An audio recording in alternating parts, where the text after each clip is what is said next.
Hey, what's up, everybody? This is James, and you're listening to JT's Adventure Podcast number 6.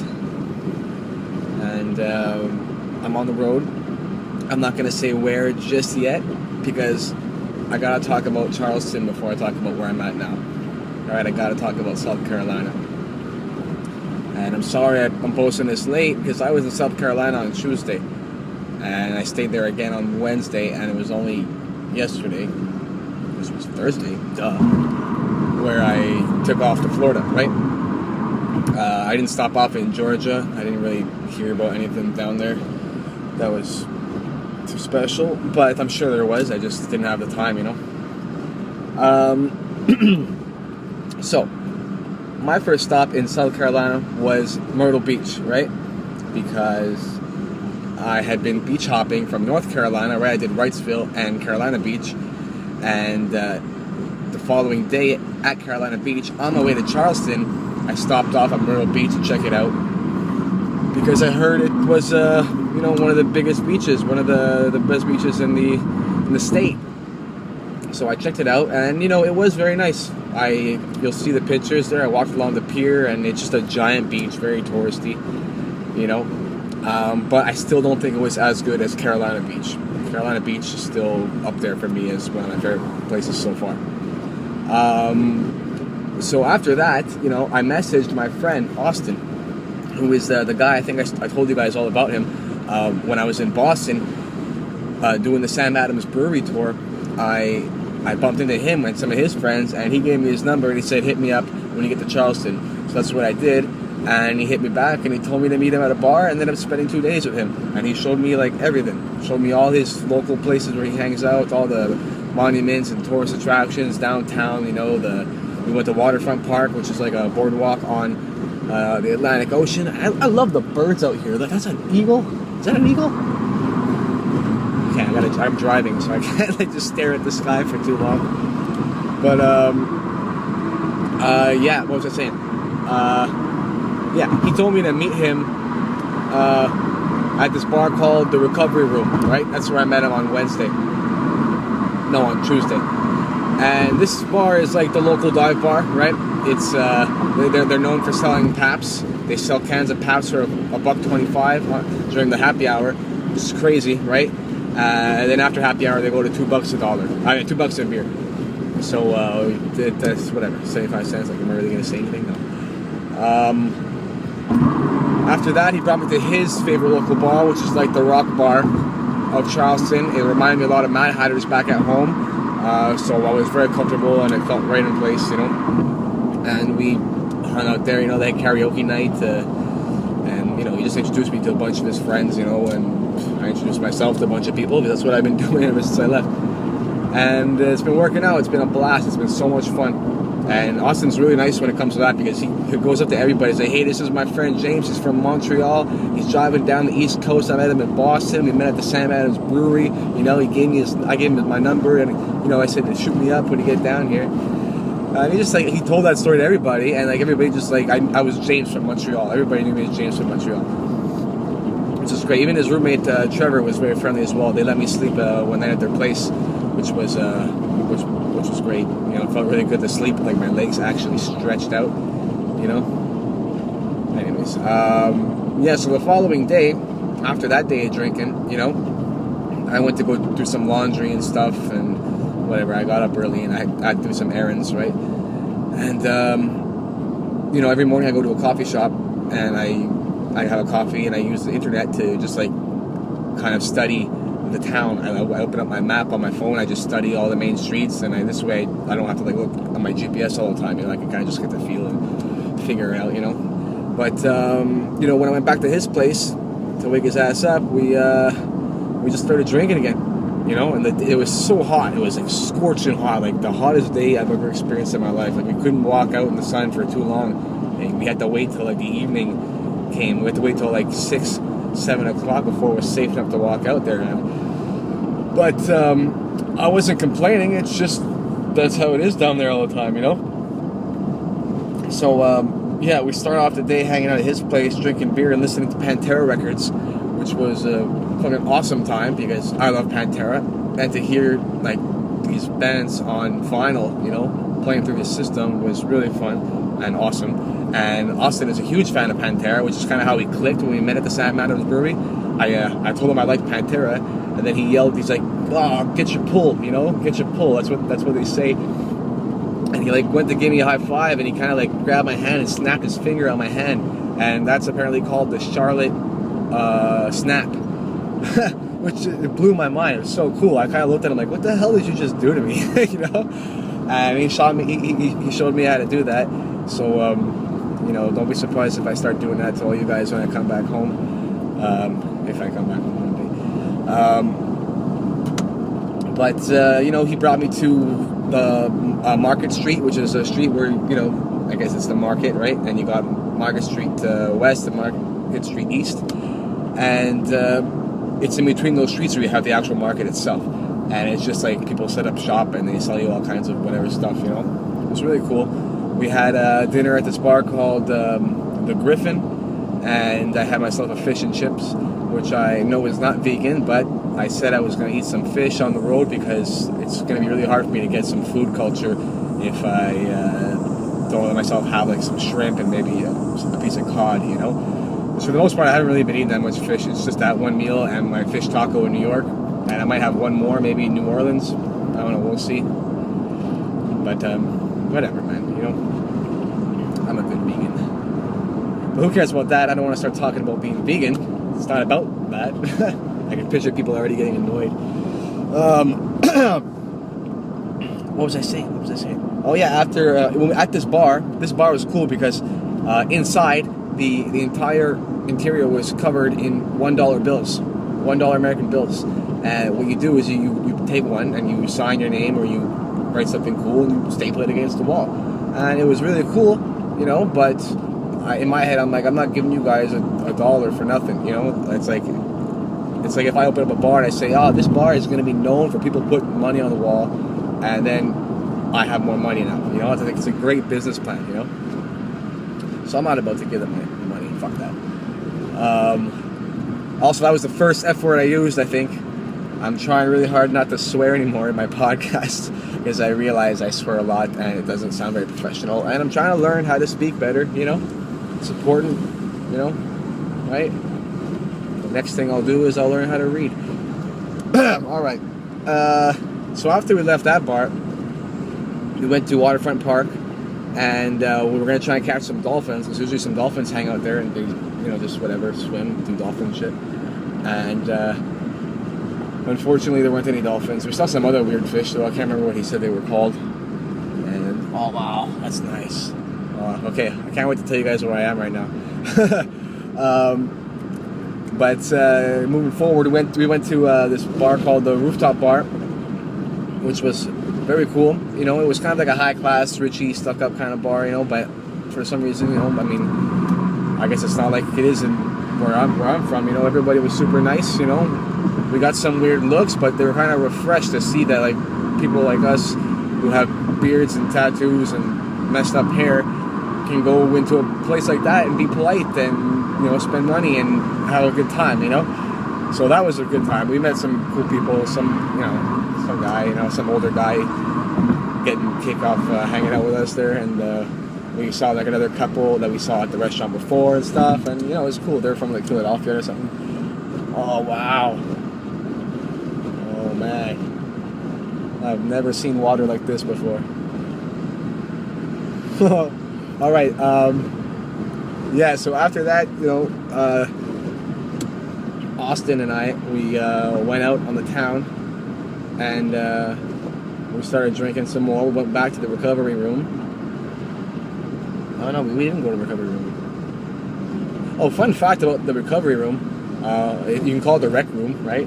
But they sell the most cans of Pabst in the entire country every year. They're the #1 seller for that stuff. I don't know how many they sell, but they sell a lot. And I mean, if you're selling them for $1.25, I mean, I can picture it, you know, being sold quite often. And the clouds are freaky down here. You never know what's gonna happen. Like, this is a beautiful day, but there's these clouds. I'm driving like right into this, whatever. Shit. I wish you guys could see this. I wish you guys could check this out. I can't take any pictures, or actually I could tell. Doing the podcast. God damn it. And a cop just drove right by me, so there you go.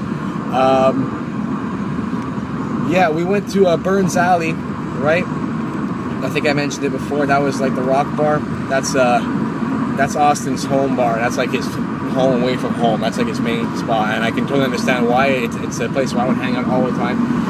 And we just ended the night there. We drank. They have a good deal there too. You can get like a tall can and like a double-ounce shot of whiskey for $5, you know. And they give you the whiskey in the medicine cup, which I thought was cute, right? But it wasn't cute when you fucking chug it down. I'll tell you. After that, we ended up just we were gonna go to the store and just pick up a case of beer and just like continue listening to Pantera or something, you know, like just hang out at his place. We were gonna watch Dime Vision, which is a documentary on Dimebag Darrell. But what happened is we ended up going to this party. Some guy from his window saw us walking by, yelled at us, like, "Hey guys!" And we're like, "What's up?" We're like, "Oh, good." Like, "You guys want to come to a party?" We're like, "Fuck yeah, man!" So we just ended up in this like frat party, you know. And we grab a case, we go up there, we start hanging out with all these people. The guy's like, what are your names? Like, "Oh, I'm James, this is Austin." Like, "All right, you guys come in, you know. I'm not supposed to invite people in, but you guys look like really cool people, so we invited you in." I was like, "Hell yeah," you know. So fuck, am I allowed to pass these trucks? Like, I don't know how it works down here. No, it's a double solid yellow line, so I don't think I can do that. They have like bumps in the roads here, like you have like the painted lines to separate the lanes, and they also have these little studs, metal studs that kind of, I guess, wake you up if you kind of like divert from your lane, you know, which is really cool. But I don't think Montreal can afford to do that, so don't bother. Yeah, and at this party, you know, it was a good time. Everybody was super friendly. Again, you know, we're hanging on this guy's roof, and you know, it was funny because the cops eventually showed up, and there's some girls there that weren't 21, you know, and I'm like, 21? Oh yeah, I keep fucking forgetting, you know. And you know, whatever, man, we just had a solid time, a solid night, you know. And it is, I got a little bit annoyed because I did like meet some cutie who gave me her number, and you know, I'm like, what the hell do I do with this now? You know, it's like I'm on the road. I just left the next day, you know, like never going back there. Mind you, I'd love to go back to Charleston. It was actually very sad to leave. Yeah, it was pretty sad to leave. Austin and I hugged it out, you know, in the morning when I left, and I can tell you it was sad too, because we did have an awesome time. Like those 2 days, we just enjoyed the city. We took advantage of everything. We did, like, it was full, you know, it was like capped. And, you know, I understand why it's America's favorite city, because it was just a good time, you know. What I liked about it the most was that it was small, you know, very small, but it was just, it had everything you needed, you know. The beach was like 10 minutes away, you know, you can go to the docks, all the restaurants are cool, all the bars are cool, all the people are cool, you know. Yeah, I definitely miss it. It's definitely sad to leave. And Austin, man, if you're listening, actually Austin and I, we tried to record our own podcast for this episode, but we did it at like 4:30 in the morning after the partying and stuff, and it just didn't come out that well. You know, I listened to it the next day, and I'm like, I can't really put that on the internet. You know, I mean, he got to say a lot of cool stuff, you know, but I mean, for the most part, we just kept repeating the same thing, and you know, I was kind of slurring my words at that point, so I'd rather not put that out there, you know. Sorry, Austin, but I'll keep it as a memory, you know. Maybe I'll send you the video, if you're listening. And once again, if you are listening, Austin, man, thank you so much, man. You know, you've become a good friend. This is not the end. If ever you want to come to Vancouver, let me know. Hit me up on Facebook or text me, right? We got each other's numbers now. So, thanks again. And I hope you're kicking ass there still, all right? So, moving forward, the drive from Charleston to Florida was a bit long, and I was hungover, you know, and I didn't really feel like stopping off and, you know, recording a podcast and posting it and all that stuff.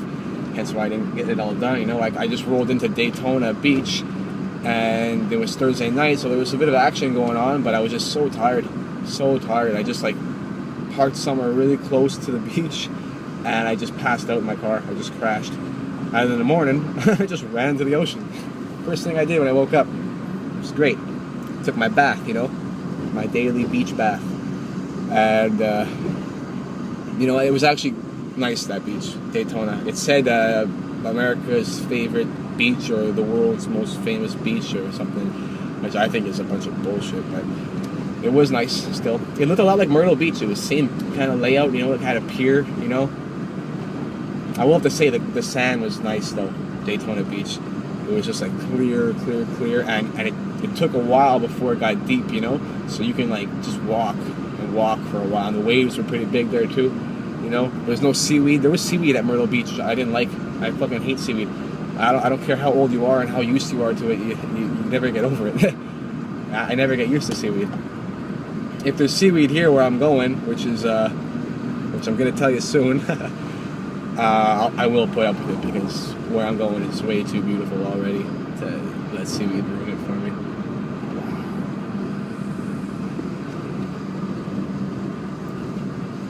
Oh, I still got 64 miles. Holy shit, man. Apparently it gets nicer too.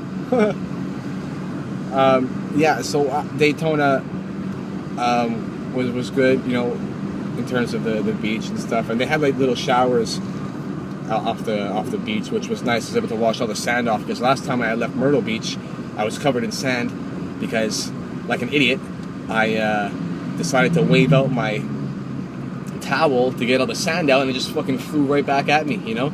And so now I'm trying to wipe it all off, and I'm sick and tired of running into the ocean to wash sand off. I ended up just getting in the car and going, you know, and whatever. But this time I didn't have to deal with that. It was nice and clean when I got back in the car. I changed my shorts, you know, new undies, you know, I combed my hair, and I hit the highway. And yeah, I drove through Miami, you know. I pretty much took the 95 all the way to the end. I did it, guys. I took 95 till the fucking end, all the way from Vermont or wherever. And wow, I wish you. Okay, I can take a. Oh, I can't take a. Wait, maybe I can take a picture. Hang on, I'm gonna see if the voice recording thing. Oh, you know what? It's not. It's not. Hang on. Hang on.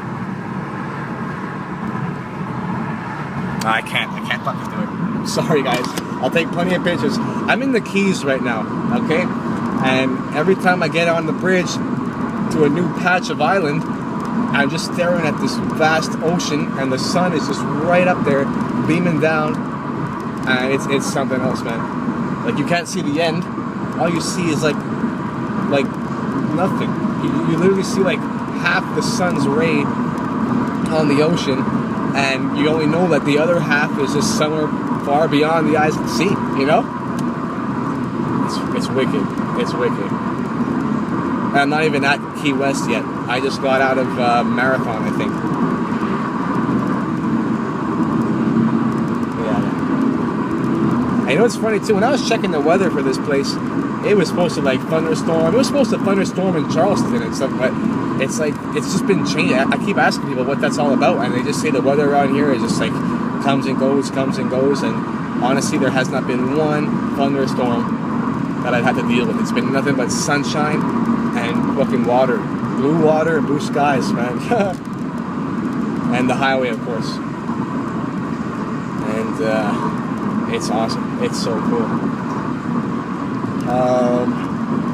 Yeah, I was gonna stop off in Miami before I went to Florida Keys, but my relative is away for the moment. She's only gonna come back in on the 15th tomorrow. So I'm gonna go see her. Her name is Liliana, and I'm gonna give her a call, I guess, when I get to Key West, and just make sure we're okay for tomorrow. Because I don't even think I'm gonna come back tomorrow. I might stay one more day down here, because I'm almost at the tip of the continent, you know? Like, this was like my main destination. This is gonna mark the third way point of my trip. Because after this, it's Cali, and then after Cali, it's Vancouver, right? So I'm doing it like in 3 big shots, you know, with like everything in between. I guess if I was to do it in half, it would be New Orleans. But New Orleans it's gonna be a hell of a drive from Miami to New Orleans. And I think I'm gonna end up in Vancouver a little bit later than I thought, because I haven't really been spending as much money as I thought, and it's just been more fun than I thought. And I've also been underestimating how long the drives are. So, you know, we'll see what happens. On the East Coast, everything was like 4 hours apart, you know? Now everything is like 8 hours apart. And when I get to like Central America, well, like whatever, center of America, like when I get to Texas and New Mexico and stuff, Arizona, those are going to be long drives, you know? Dallas to the Grand Canyon is going to be forever. And the Grand Canyon to Vegas is going to be forever. And then Vegas to San Diego is also going to be forever. So, you know, I might find some cool stuff in between. Who knows, you know? I don't know. Alright, I'm in Little Conch Key right now. Oh wait, that was just a little driveway. Okay, never mind. What was I talking about? Oh yeah, so I'm gonna hang out probably one more day tomorrow. Because if it's nice out, I'd like to go do some scuba diving or something cool, you know? Like, I haven't done anything really yet. You know, I've been just getting culture, really. I haven't done anything touristy, you know? So, I'll probably go back and see Liliana in Miami on the 16th. On the Sunday. Which will be great, because I need a resting point, man. I need a real shower, you know? And hopefully she has a bed, you know? I heard that she's a great host. She's done a lot of stuff like that for a lot of other relatives and stuff. I've never met her before. I'm excited to meet her. And yeah, I need a pit stop. And you know, apparently I could stay there for a bit too. I could stay there for a few days if I wanted, but I gotta get going. You know, it's like I want it to be in New Orleans by the 15th, and if I'm only gonna get back to Miami on the 16th, it's like I'll be in New Orleans probably on the 18th, because that's a long drive, you know. And I might want to stop off in Orlando because I have family there as well. And I guess if I do that, it would cut my drive a little bit in half, or will I take a good maybe quarter out of the drive? I don't know. We'll see. I'm playing it all out by ear. I have to contact some people in Vancouver that are kind of waiting to hear from me. Also, I gotta let them know I might not make it by the 1st, but I don't think they'll care. You know, they're just kind of like helping me get my shit rolling when I move out there, you know? So look, I got nothing else really to talk about right now. But I'll tell you guys when I get back to Liliana's on the 16th, I will tell you all about my experience here in Key West City, and I'll tell you all about what to do and where to go, and you know, who to do it with if I find anybody cool, and which I don't know. Yeah, so you guys have a good one out there in Montreal, and you'll hear from me soon. All right.